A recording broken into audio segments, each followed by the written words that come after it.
Assalamualaikum warahmatullahi wabarakatuh. Bismillahirrahmanirrahim. Nahmaduhu wa nusalli wa nusallim ala rasulihil karim wa ala alihi wa sahbihi ajma'in, amma ba'd. Kita lanjutkan pengajian yang minggu kemarin, masih di dalam Aqabah yang ketiga, yaitu rintangan-rintangan. Dan rintangan yang pertama kemarin adalah cinta dunia. Qala al-musannif, yakni Imam Ghazali berkata, fa in qila fala budda min qadrin minad dunya liyakunu qiwaman lana fa kaifa nazhadu fiha. Lalu jika dikatakan tidak boleh tidak, kita pasti butuh seukuran tertentu dari dunia agar bisa menjadi penopang bagi kita, maka bagaimana cara kita berzuhud dalam hal keduniaan? Maka ketahuilah bahwa berzuhud dalam masalah kelebihan-kelebihan dari segala sesuatu yang tidak dibutuhkan olehnya dalam menopang jasmani. Maka yang dimaksud adalah penopangan dan penguatan hingga engkau dapat beribadah kepada Allah Subhanahu wa taala, bukan sebatas mengkonsumsi makanan dan minuman dan meraih kelezatan. Jadi berzuhud itu bukan berarti kita tidak kerja. Kan jika dikatakan bagaimana kita mau berzuhud sedangkan kan kita perlu makan. Sedangkan untuk mendapatkan makan perlu kerja. Bagaimana mau berzuhud? Maka jawabannya berzuhud itu bukan berarti tidak kerja. Melainkan berzuhud itu adalah mengumpulkan harta yang berlebih. Dia sebenarnya tidak butuh itu, kok dia kumpulkan. Kalau makanan untuk makan sehari-hari, pakaian untuk dipakai sehari-hari, kendaraan untuk modal kerja kita, bukan dari itu kita berzuhud, tapi dari kelebihan-kelebihan yang kita punya. Kalau kita sudah memilikinya, untuk apa mencari yang belum ada itu? Kenapa? Karena memang makan, minuman, kendaraan, dan juga tempat tinggal itu dibutuhkan.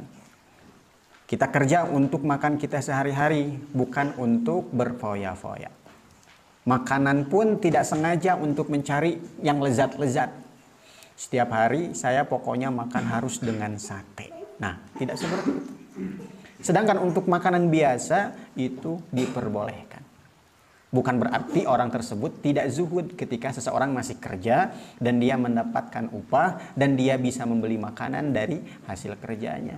Bukan seperti itu zuhud, ya. Tetapi zuhud itu dari sesuatu yang berlebih-lebihan, berfoya-foya, mencari kelezatan-kelezatan. Dan Allah Subhanahu wa taala jika berkehendak, Dia akan menegakkan jasmani dengan sesuatu dan dengan suatu sebab, dan jika Allah Subhanahu wa taala berkenan, pasti akan menegakkannya dengan tanpa sebab seperti para malaikat alaihi salatu wassalam. Jika Allah berkehendak, orang ini bisa tegak. Jasmaninya bisa sehat. Karena jasmani sehat, badannya tegak, maka dia bisa beribadah jika Allah berkehendak. Tapi jika Allah berkehendak, bisa jadi tanpa asbab, tanpa makan, tanpa minum, orang tersebut jasmaninya kuat. Bahkan bisa terus-terusan beribadah seperti malaikat. Ya. Jadi kita bekerja niatkan untuk menguatkan jasmani kita untuk ibadah. Bukan diniatkan untuk mengumpulkan harta yang berlebih. Kemudian jika adanya dengan sebab sesuatu, jika Allah berkehendak, maka penopangan teraih dengan sebab sesuatu yang hasil pada dirimu atau dengan pencarianmu dan kerjamu. Jika Allah berkehendak, jasmani kita ini menjadi sehat, asbab pencarian kita, asbab kerja kita. Akhirnya kita bisa makan jika Allah berkehendak. Dan jika Dia berkehendak dengan sebab sesuatu selainnya, niscaya Dia menyebabkannya kepadamu dari sisi yang tidak engkau duga tanpa pencarian dan kerja darimu. Dan jika Allah berkehendak, kita masih bisa tegak jasad kita. Jasad yang tegak, kita pun bisa makan tanpa kerja, tanpa asbab bisa. Jika Allah berkehendak. Lantas kenapa kita harus bekerja? Niatkan hanya sekedar ikhtiar. Apalagi kalau kita kerja, diniatkan kerjanya untuk ibadah. Jadi jangan dikatain antum dunia mulu, pagi kerja, siang kerja. Jangan kayak gitu. Siapa tahu memang dia sedang membutuhkannya. Dan dia butuh untuk biaya dirinya, biaya anaknya, biaya istrinya, untuk pesantren anaknya, dan lain sebagainya. Jangan suudzon, jangan menyangka, jangan menjudge orang lain cinta dunia gara-gara kerja. Karena bisa jadi kerjaannya memang niatkan untuk ibadah. Cuman kalau Allah berkehendak, ada aja orang yang tidak kerja, dia tetap dapat makan, dia tetap bisa ibadah. Ini sudah kita bahas dalam pengajian tauhid, masalah kehendak Allah Subhanahu wa taala. Jadi, orang yang bekerja masih bisa dikatakan zuhud jika memang kerjanya hanya sekedar kebutuhan dia, kehidupan dia, untuk menopang hidupnya, untuk menopang ibadahnya. Yang diharuskan kita berzuhud adalah dari dunia, yang mana dunia tersebut mengganggu ibadah kita. Baru itu harus kita tinggalkan. Makanya kalau orang kerja, kok dia masih melalaikan sholat, kok masih melalaikan thalabul ilmi, ini baru harus berzuhud dari kerja semacam itu. Kenapa? Karena mengganggu ibadah.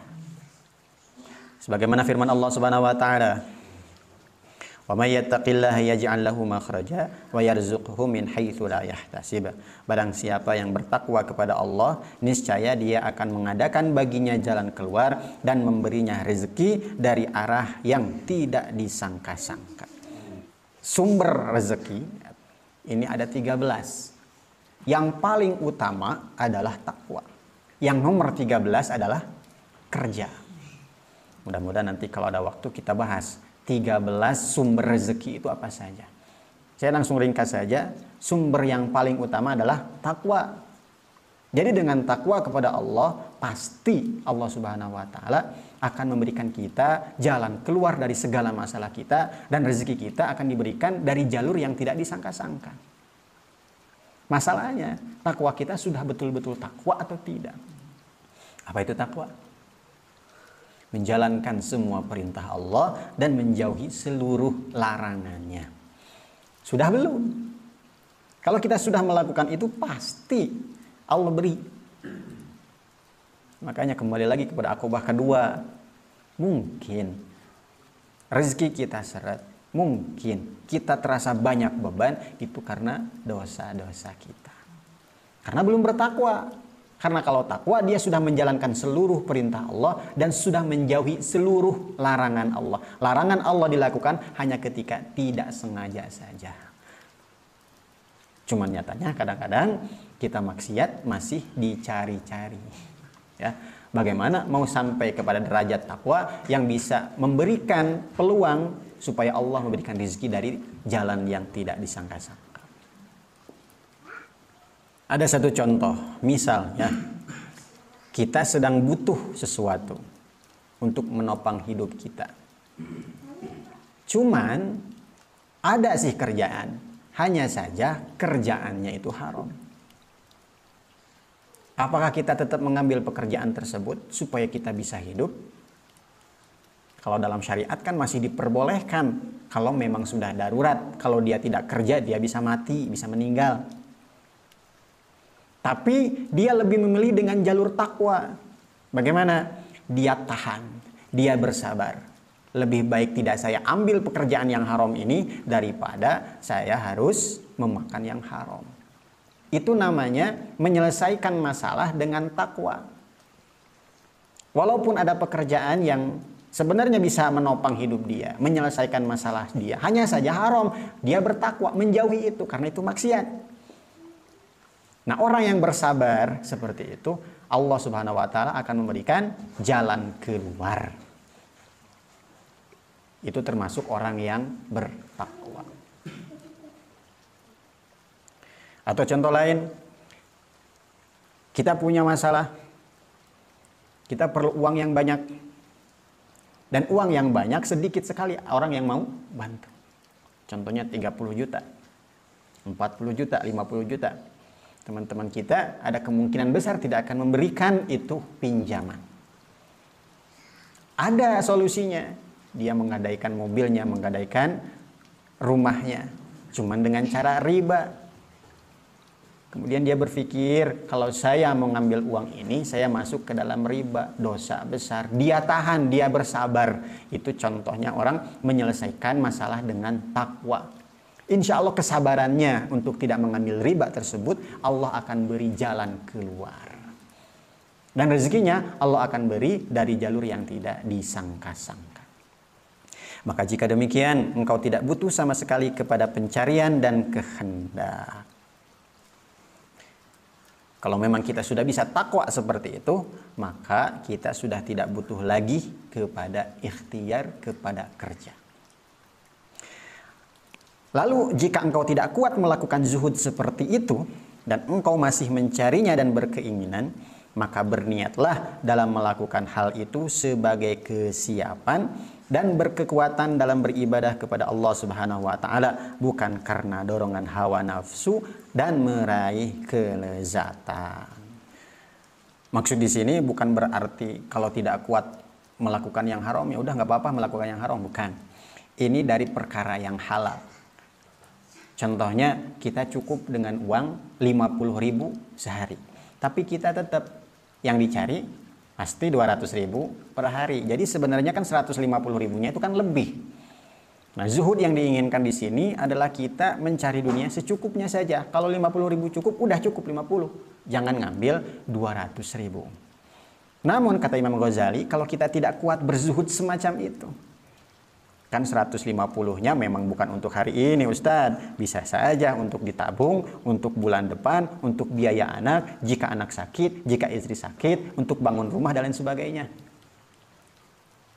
Boleh kata Imam Ghazali, tapi dengan niat sebagai kesiapan, ya, dan berkekuatan dalam beribadah, bukan dorongan hawa nafsu dan meraih kelezatan. Intinya jaga niat. Jangan diniatkan untuk berpoya-poya. Dan barang-barang yang sudah terkumpul diniatkan untuk ibadah. Contohnya kita berzuhud dari mobil, berzuhud dari rumah besar. Ternyata kita tidak sanggup, maka minimal semua barang tersebut diniatkan untuk ibadah. Contohnya mobil, saya niat menggunakannya untuk agama. Bisa membantu orang yang sakit, bisa saya bawa ke rumah sakit. Bisa membawa orang-orang ikut dalam pengajian. Diniatkan memiliki mobilnya untuk ibadah. Punya uang, diniatkan untuk bersedekah nantinya. Untuk membantu orang lain. Minimal niatnya seperti itu. Kalau tidak mampu, zuhud. Jadi bukan dorongan hawa nafsu. Ingin berpoya-poya untuk menyombongkan diri, bukan. Termasuk ketika kita makan enak, diniatkan untuk mensyukuri nikmat Allah. Kan tadi nggak boleh berlezat-lezatan, nggak boleh berlebih-lebihan. Kita malah makan enak. Boleh silahkan kalau tidak sanggup pada zuhudnya, tapi niatkan makan enaknya untuk mensyukuri nikmat Allah. Karena ada satu ulama, dia ini setiap minum selalu minum air dingin. Nggak pernah minum air biasa yang tawar. Selalu minumannya dingin dan enak. Maka ditanya, "Hai Syekh, kenapa engkau selalu minum dengan air dingin?" Katanya, "Supaya saya tambah segar, merasa lebih segar, dan saya bertambah bersyukurnya kepada Allah." Ini kan ulama. Cuman kan kita kadang-kadang diberi nikmat lebih pun tidak merasa bahwa itu nikmat dari Allah sehingga lupa syukur.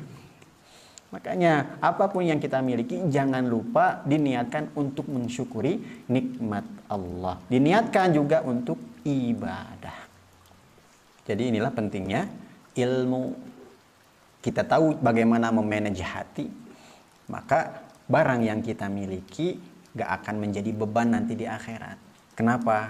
Karena ilmu kita bisa memanage niat kita. Barang yang kita miliki diniatkan untuk bersyukur, diniatkan untuk ibadah. Sehingga insya Allah hal tersebut tidak akan menjadi beban di akhirat nanti. Itulah pentingnya ilmu. Maka sesungguhnya engkau bila berniat seperti itu, maka adanya pencarian dan keinginan darimu itu adalah suatu kebaikan.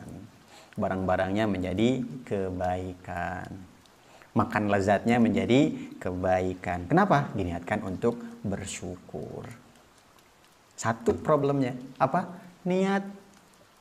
Kalau kita bisa mengatur niat kita, maka yang kita miliki menjadi kebaikan. Dan suatu pencarian untuk akhirat pada hakikatnya bukan untuk duniawi, dan hal itu tidak merusak zuhudmu dan pelepasan dirimu dari duniawi.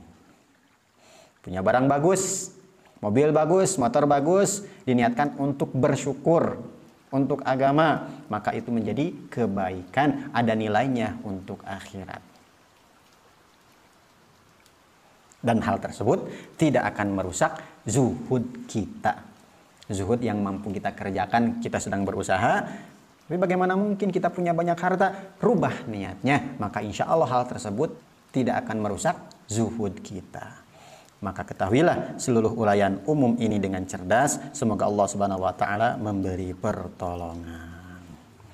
Mudah-mudahan Allah Subhanahu wa taala fahamkan kita, memberikan kita kekuatan untuk berzuhud.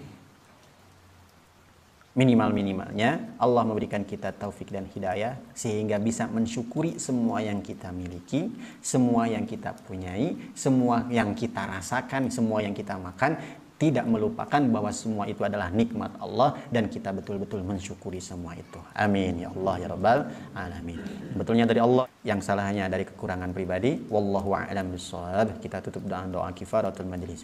Subhanallah wa bihamdihi, subhanakallahumma wa bihamdika, asyhadu an la ilaha illa anta, astaghfiruka wa atubu ilaik. Wassalamualaikum warahmatullahi wabarakatuh.